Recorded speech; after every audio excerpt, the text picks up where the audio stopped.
People are looking at me like, dude, what are you doing? Like, are you stupid? You're throwing your future away. I had a scholarship, right? They're like, what are you doing? Next thing I knew, I'm 22 years old and I'm sitting at over half an M. I'm sitting here thinking about how when I was younger, I had this one conversation with my best friend that changed my life forever. And the reality is it wasn't really just that conversation, but it was years and years of preparation for that moment. Here's how it all went down. When I was 15, I sold my Xbox because I had been online and I found a way to make some money doing affiliate marketing. And I was like, yo, like, mom, take me to GameStop so that I can sell my Xbox. I wanted to have that money so that I could run ads. So did that. And I'm talking about like years of working summers, earning money, and like spending it on Facebook ads, trying to learn how to make some money online. This was from affiliate marketing. I was doing e-commerce. I had a point where I even like ordered my own watches and stuff that had my logo on it. Now, the truth is, only some of that here and there was successful. Like just little bits and pieces of it. I was lost. I had no idea what I was doing. But fast forward a little bit, right? And it's the summer right after I graduated from high school. My best friend had an internship at a venture capital firm. Now, one thing is this kid's a genius. He went on to an Ivy League and worked at one of the largest companies in the world, right? But he got that internship not because he was actively looking for it, but because his dad's friend owned the firm, had an opportunity and was like, hey, check this out. So one day we were working together over the summer. We were like hanging out, just like catching our breath because we were working like physical maintenance and stuff like that. And he just mentioned this thing called Ethereum out of nowhere. And now at the time, it wasn't that big of a deal, but I was kind of captivated because I was like, Ethereum. Like I had heard of Bitcoin.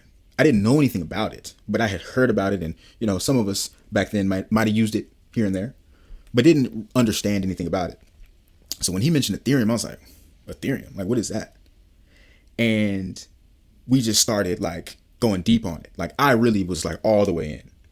So from that point forward, for years onward, I went all the way in trying to understand what this thing was, right? Fast forward a little bit, I'm in university and I realized I'm like, you know what? I need to take a semester off. I need to take a semester off so that I can work, make some bread, and invest everything that I make. So I do that. And people are looking at me like, dude, what are you doing? Like, are you stupid? You're throwing your future away. I had a scholarship, right? They're like, what are you doing?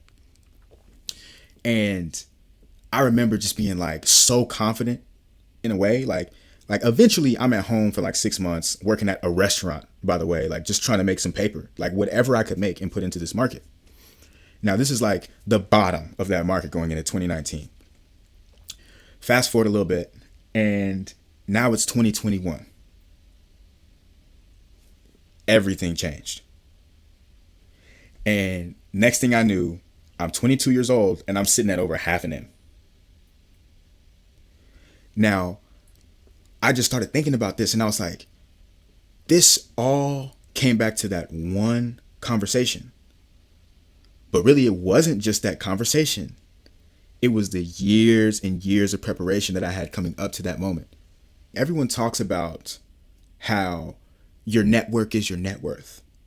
But what I've learned recently is that there is an actual science to why proximity matters. Now, the thing is our brains are wired to copy the environment around it. So, for example, watch this. Which hand am I holding up? Most people are going to say that this is my right hand. Now, the reason that is, even though this is on the left side of your screen, is because when I raise my right hand in your brain, the neurons that associate with your right hand are firing at the same time. And so you are literally embodying in that moment my movement through a process called motor resonance. So the crazy thing is mirror neurons, or what the neurons are called, is not just for motor resonance. There's also emotional resonance. So the feelings, the urgency, the beliefs of the people that you are observing are being absorbed at all times. And this is all real science, so you can look it up. So here's what proximity really is. It's not just about being around important people. It's about exposing your nervous system to the energy that makes it fire the way you want it to fire. It's being around people who move the way you want to move, people who speak the way you want to speak. And the thing is like, proximity only works when you're prepared for it. So if you're not ready, proximity is really just noise. It doesn't mean anything. Like, you can take in the right information, but you might not know what to do with that information. And that's the power of proximity.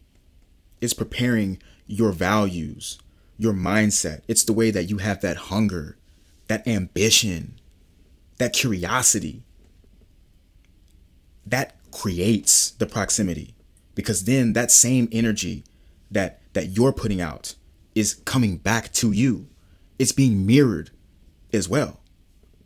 So it's not just about like being around these people. You have to become these people and that person that you want to be. I didn't come from money. I didn't have some big network. I happened to be blessed enough to go to a great school and make incredible friends. And some of those people had that going on. But the thing is that the only reason I could connect with my best friend was because we were both people of high integrity, people who were extremely curious, ambitious, and had that long-term mindset. That's what brought us together in the first place. And just because he had that opportunity didn't mean anything. Like, his internship turned into my success because of the years of preparation that I had put in up to that moment. So don't focus on getting physically close to the people that you want to be around, because what really matters is that you embody those characteristics yourself. And then you can get creative about proximity. Like, for me, it was reading books or being online, watching these lectures and listening to people get interviewed and just absorbing that mindset and that energy of what it was exactly that I wanted for myself. It could be following creators that you really think push you in that direction. And more importantly, you have to protect your environment, because unfortunately, the thing is whatever is around you, your nervous system is always listening. It's always picking up whatever's around. So you have to be very, very careful about what environments you're in. So ask yourself, what are you listening to right now? What are you preparing yourself to be like? Because whenever that preparation that you're putting in connects with the proximity of the energy that you've created for yourself, that's when everything just clicks and your life completely transforms. That one conversation that I had at 18, it wasn't pure luck. It was having aligned values. It was being mentally and emotionally prepared and resonant with the person that I wanted to be. And then it was proximity. If this resonated with you, let me know in the comments and subscribe, because I'm going to keep doing these little stories and lessons that I learned from growing up around the 1%. And I want to see if I'm reaching the right people and if this is something that we can use to build a community together. So let me know.